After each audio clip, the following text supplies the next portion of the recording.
4 बांस 24 गज अंजुल अष्ट प्रमाण, ताऊ पर सुल्तान है मत चौके चौहान।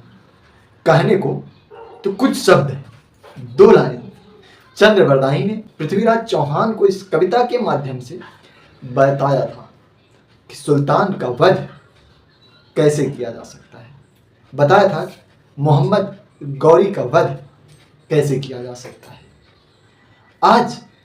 आज के समय इन कुछ शब्दों का अर्थ मैं आप लोग को समझाऊं कि मैं ये शब्द क्यों बोला।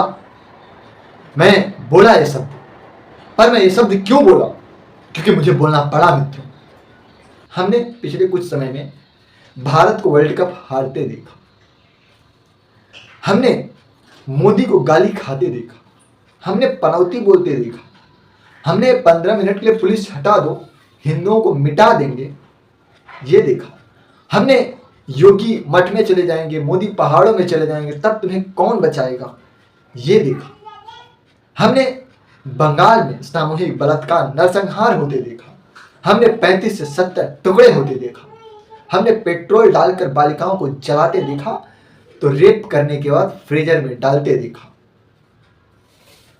अब समय आ गया है उन सबका हिसाब किताब बराबर तो नहीं किया जा सकता मित्रों, पर चोट जरूर किया जा सकता है। अब समय आ गया है, इसलिए हमने कहा 4 बांस 24 गज अंजुल अष्ट प्रमाण, ताऊ पर सुल्तान है मत चुको चौहान। और हम अपने वाण धनुष से नहीं छोड़ेंगे, हम अपने बाण अपनी शक्ति अपने वोट के माध्यम से लेंगे। हम उन्हें नहीं चुनेंगे जो कहते हैं कि भारत के समस्त संसाधनों पर पहला अधिकार अल्पसंख्यकों अर्थात लांडवे लोगों का है। हम उन्हें नहीं चुनेंगे, बल्कि हम उन्हें चुनेंगे जो कहते हैं सबका साथ, सबका विकास और सबका विश्वास। हम उन्हें चुनेंगे। हम उन्हें नहीं चुनेंगे कि जो जातिवाद को बढ़ावा देते हो, बल्कि हम उन्हें चुनेंगे जो देश को बढ़ावा देते हो। हमने पिछले कुछ समय में राम मंदिर जैसे मामलों को उच्चतम न्यायालय के माध्यम से साकार होते देखा है। हमने कुछ समय में महाकाल लोक बनते देखा है।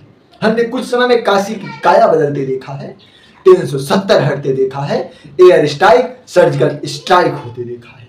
हमने कुछ समय में घर घर उज्ज्वला गैस पहुंचते देखा है। हमने कुछ समय में रोड लाइट लगते देखा है, घर घर रोड, हर गांव हर गली में पक्का सड़क बनते देखा है, हर घर शौचालय बनते देखा है। हमने गांव देहातों में जो बाहर शौचालय जाती थी महिलाएं, उनकी सम्मान को ध्यान रखने वाली कोई सरकार देखा है।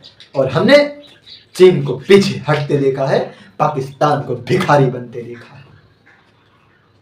और हमने ये कब देखा है, कैसे देखा है?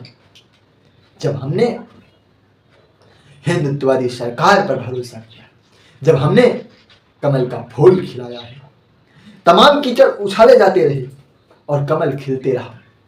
हालांकि हम किसी पार्टी का बड़ाई नहीं कर रहे, हम जो कह रहे हैं इसमें से अगर तनिक भी एक भी शब्द कोई गलत बता दे,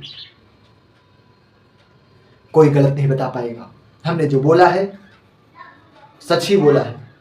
हमने कहीं अंबेडकर की मूर्ति बनते देखा है, तो कहीं पुरातन स्थानों के मंदिरों की काया बदलते देखा है। वो समय और हुआ करता था जब संतों पर गोली चलवाई जाती थी, और अब तो हम कार्य करने वाले मजदूरों के पैर धुलते देखा है। समय समय की बात है। क्या मित्रों 2024 के चुनाव में हम इन सब बातों को भूल जाएंगे? क्या हम 2024 के लोकसभा चुनाव में फ्री लाइट, फ्री पानी, फ्री गैस के चक्कर में अपना आत्मसम्मान तार-तार कर देंगे?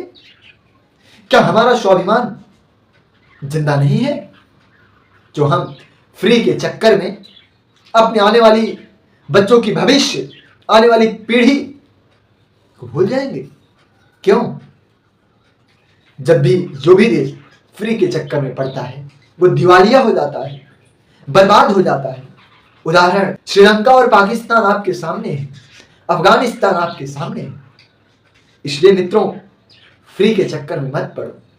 जरा मुझको आप बताइए, जो कहते हैं हम फ्री बिजली देंगे, फ्री शिक्षा होगा, फ्री पानी होगा, कितने बड़े बिजनेसमैन हैं जो फ्री देंगे? वो पैसा छापने की कोई मशीन है उनके पास?